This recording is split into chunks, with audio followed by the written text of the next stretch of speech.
பத்மாசனம் எப்படி செய்யறது பார்க்கலாம். பொதுவாக பத்மாசனம் சொன்னாலே அது தாமரை ஆசனம் சொல்லுவாங்க.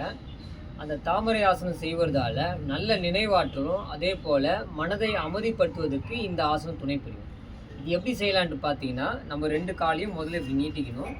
நீட்டிட்டு நம்முடைய வலது காலை இதனுடைய வயிறு பகுதி கீழே முட்டணும். அதே போல் பொறுமையாக இந்த கால் லேசாக இப்படி இழுத்து அதே போல் வயிறினுடைய இந்த கீழ்ப்பகுதியை முட்டுற மாதிரி இப்படி லேசாக ரிலாக்ஸாக உட்காந்துங்க. இப்படி உட்காந்துட்டு நம்முடைய கை விரலில் பார்த்தீங்கன்னா இப்படி இந்த ஆள்காட்டி விரலையும் அதே போல் இந்த கட்டை விரலையும் வந்து இணைக்கணும். இப்படி லேசாக முறை இணைச்சி இப்படி கையை நீட்டி உட்காரணும்.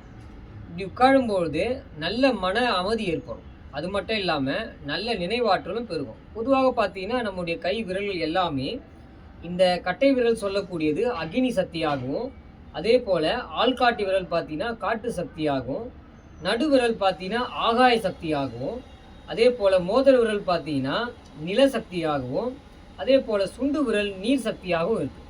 இப்போ நமக்கு தேவையானது நல்ல மனதை அமைதிப்படுத்துவதற்கும் அதே போல் நினைவாற்றலை பெருக்குவதற்கும் இந்த கட்டை விரலையும் அதே போல் நம்முடைய இந்த ஆள்காட்டி ரெண்டுத்தையும் ஒன்றா இப்படி இணைக்கணும். இப்படி ஒன்றா இணைச்சி இப்படி உட்காரும் பொழுது நல்ல மனநிலை வந்து பார்த்திங்கன்னா சமநிலை பெற ஆரம்பிக்கும். அதே போல் நம்முடைய மனசு வந்து பார்த்திங்கன்னா சாந்தமான முறையில் கொண்டு வரும். இப்படி வந்து எப்படி எவ்வளோ நேரம் உட்காரணும் பார்த்தீங்கன்னா ஒரு 3 நிமிஷம் இப்படி லேசாக உட்காந்து பழகணும். டெய்லி பார்த்தீங்கன்னா ஒரு 3 நிமிஷம் அதே போல் ஒரு 10 நிமிஷம் சொல்லிட்டு கொஞ்சம் கொஞ்சமாக அதை இன்க்ரீஸ் பண்ணிவிட்டு ஒரு 10 நிமிஷம் மேக்ஸிமம் 10 நிமிஷத்துக்கும் உட்காரலாம். அதனால் நல்ல மனசு அமைதியும் அதே போல் நினைவாற்றலும் பெருக ஆரம்பிக்கும்.